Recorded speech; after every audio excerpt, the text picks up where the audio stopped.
Bueno, aquí estamos. Vamos a hablar del Pisito y naturalmente vamos a decir como siempre que el Pisito es una película del año 1958. Ya hemos puesto algunas otras películas, por lo cual les sonará los apuntes que hemos tenido que hacer de referencia al año que se produce la película. Digamos que fue el año, ustedes recordarán, porque lo hemos dicho algunas veces, que el gran acontecimiento social fue el servicio militar que tuvo que hacer Elvis Presley, que lo llevaron a Alemania y que no pudo compartir el servicio militar con sus otros compañeros, sino que tuvo que vivir en un chalet aparte porque la presión de la gente, de las chicas alemanas, era tan grande que no había manera de poder actuar. Es el año que se divorcia el Shah de Persia de la princesa Soraya, que es, pues claro, la revista de la prensa del corazón. Entonces no se llamaba del corazón, pero sin ninguna duda. Digamos que hay una noticia terrible, que es la catástrofe del Manchester United, que queda diezmado en Múnich, en el aeropuerto.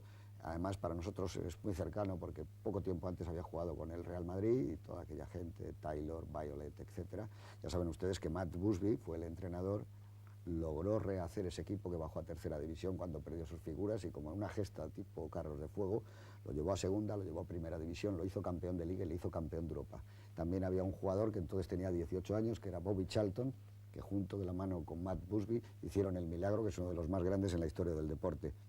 Es el año que se celebra la Expo de Bruselas, ya saben ustedes que el anagrama, que entonces tampoco se decía, era el atomion, era un átomo, y que todavía está ahí, que es uno de los grandes edificios de arquitectura contemporánea. Precisamente tengo aquí apuntado que viendo ese atomion, muchos españoles vimos días después por televisión como el Madrid se proclamaba campeón de Europa, ganando ni más ni menos que al Milán en un partido agónico, en una prórroga terrible.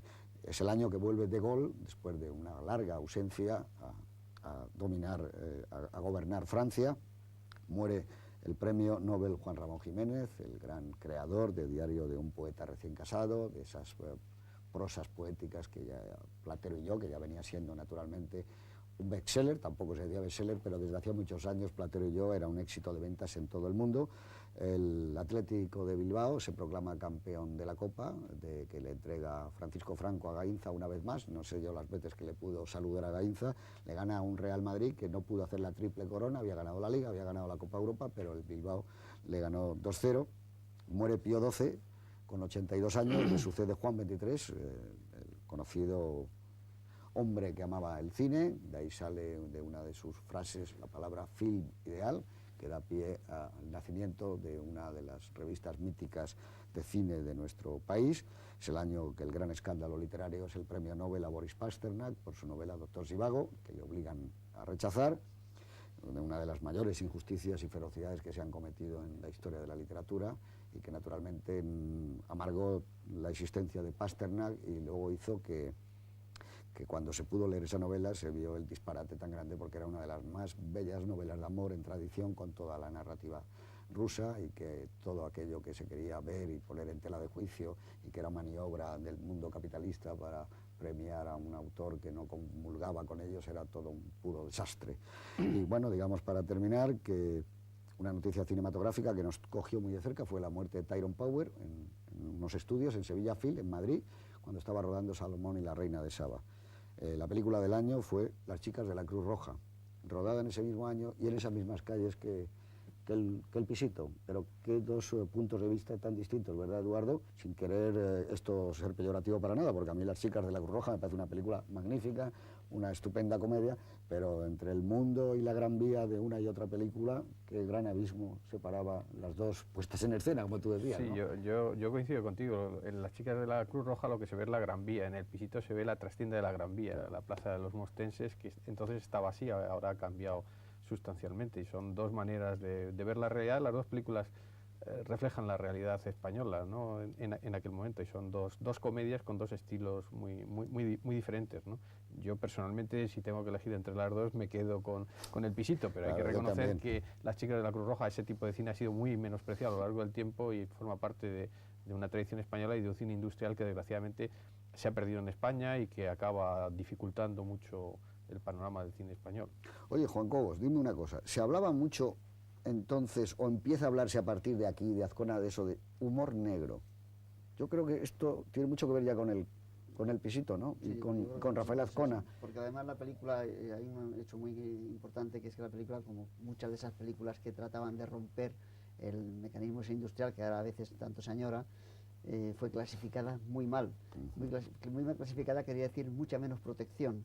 Y en esa entrevista que yo mantuve, por ejemplo, Ferri, a los 2 años y medio de haber estrenado la película, todavía no había recuperado 600.000 pesetas de entonces. La película costó 2 millones algo, 2.100.000 o 2.200.000.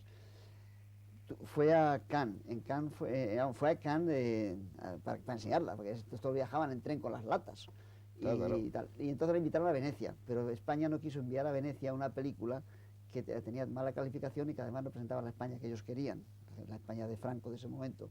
Y la llevó después a Locarno, y ahí ya la dieron un premio. Pero es decir, fue todo el tiempo contracorriente. De aquí que los críticos, que en ese momento teníamos un deseo de apertura y demás, apoyásemos mucho estas películas. Hay un momento que yo creo que para muchos de nosotros ha sido clave. Yo, y a lo mejor vosotros también, he tenido la posibilidad de decírselo hace ya algún tiempo a Rafael Azcona. Yo creo que hay películas que te cambian incluso la vida, ¿no? Y yo recuerdo cuando yo vi El Pisito, que la vi, por cierto, en un cine, no la vi en Madrid, la vi en Gijón, en el cine Campos Elíseos.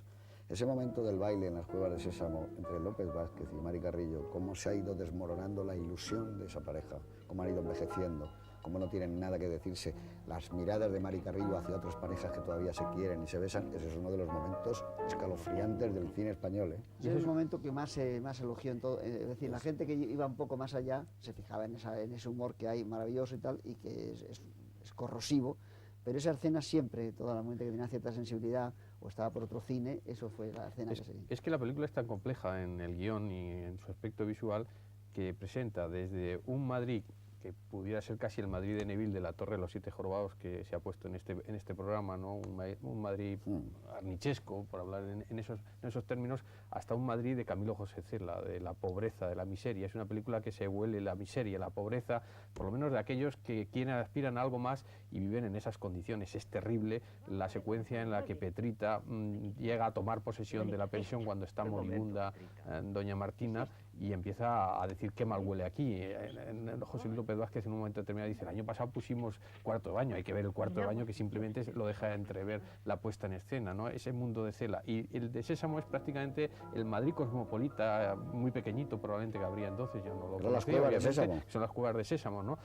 Y es curioso porque incluso en la banda sonora de la película coexiste la música del organillo, una banda sonora muy inteligente de Contreras, ¿no? Y luego esos temas de jazz. La película empieza realmente con un tema de jazz, un grupo con los títulos de crédito que se llama Blue Stars, y es eso, ¿no? Y es curioso que donde cambia esa pérdida de ilusiones terrible sea en las Cuevas de Sésamo, que anteriormente hay una secuencia que habría que poner en paralelo terrible, que es el domingo que pasan buscando piso la pareja por el extrarradio en Madrid. Es una situación maravillosa porque comienzan viajando en el tranvía, y cuando bajan del tranvía están esas cabras, es decir, el Madrid rural en ese momento, atravesando el fin de Madrid en ese momento, ¿no? Los bloques de casas, y luego ese paseo nocturno, casi muy antonionesco, por decirlo de alguna forma, aunque mucho más vivo, mucho menos, con menos dilatación del tempo, en la que se rompe porque ya ve el final de las ilusiones y va a provocar la entrega del novio a la pobre doña Martina, la pelea de Mari Carrillo con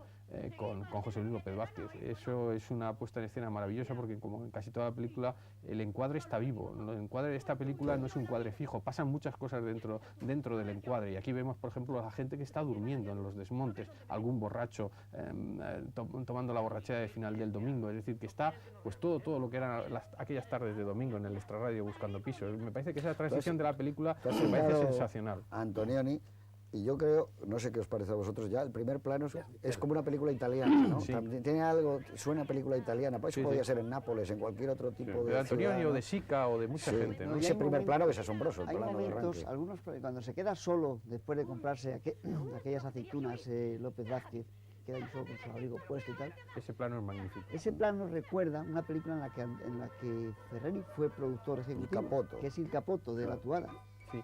¿Y no crees, Juan, Renato Rassi. que ese plano también tiene por sí mismo una entidad poética terrible? Porque con su mudez, es un plano mudo, está Chaplin, parece como Charlot tras un desastre sentimental, por decirlo de alguna forma, abandonado en esa especie que es exterior, pero parece un verdadero decorado por la forma en que está rodado. Pues Está yo creo que está iluminada la más, escena, lo ¿no? que está más lo que tú decías, está lo que era la tristeza de un domingo, la luz del domingo que se ha ido. Eso está muy bien captado. José Luis López Vázquez es un actor, no vamos a descubrirlo ahora, que yo diría que tiene una especial dotación para hacer ese tipo de planos.